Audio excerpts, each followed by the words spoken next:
great. This is great. Oh, it's like our family. It's great that all three couples are still married, moving forward in their marriages, and I think moving forward as individuals in their lives. And now we're going to see them again and ask them some more questions of married life. Well, we're so happy to see the six of you here.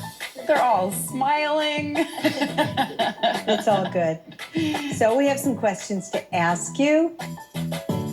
Nate, what was the biggest challenge for you that you didn't expect when you started the experiment? Biggest challenge was going from Nate the bachelor to Nate the husband. I was really, really single. How single are you?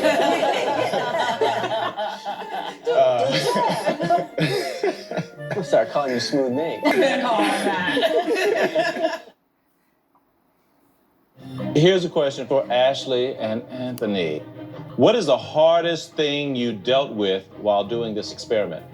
The hardest thing that I dealt with was not being in control of everything, because I'm used to,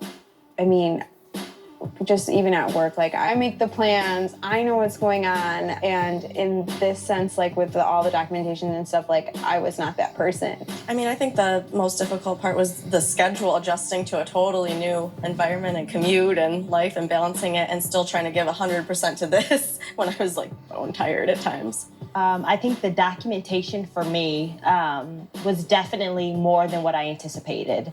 And I think, similar to what Ashley said, the absence of control, that was definitely a struggle for me. And so there was definitely moments where I wanted to quit the process.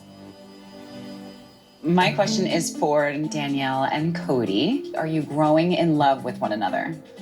I would say, yeah. I would say we've been growing this whole time. Where the love is like a work in progress. We keep working on it, but... Yeah, like, Danielle's part of my family. You know, we've looked out for each other throughout this whole process. I think when, like, it's the fan and you're still there for someone, that's love. But that takes, like, years of, like, building. For me, love takes time, and It's growing. Yeah, it's growing. Yeah.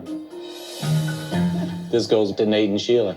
What did you learn about conflict resolution, and who usually wins the argument? I'll take this based on my husband's laughter. Yeah.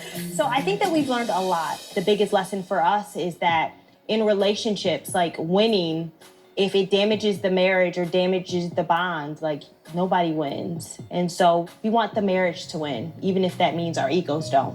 What about you, Nate? That's good stuff, man. You can't follow that up. That's what I'm saying. You got anything? Man, no, she said At least ditto, man. Man, ditto. But no, with something that she said, like, going through it, it exposes all your weaknesses and, like, parts of you that you didn't know existed. Like, you know, I never knew I was so guarded or had, like, parts about me, and it's hard to swallow that you have that a part of you, but it's cool because you learn from it and how to grow from it and change that too at the same time. Very cool. Really? At what point did you notice that you were no longer strangers? Right away, like, we bonded and clicked so fast, so it didn't feel like we were strangers. I noticed right from the get-go. You know what I'm saying? That's why when I first saw her, I was just in awe from the get-go. As soon as the doors opened, I was like, man. You know, 59 days of the experiment, she would continue to say, you're a stranger. Like, you're still very much so a stranger. Like, we just met each other 11 minutes ago, you know, and every day it increased by a minute. At the end of the experiment, she finally came along like, okay, you're not a stranger, you're my husband. Finally.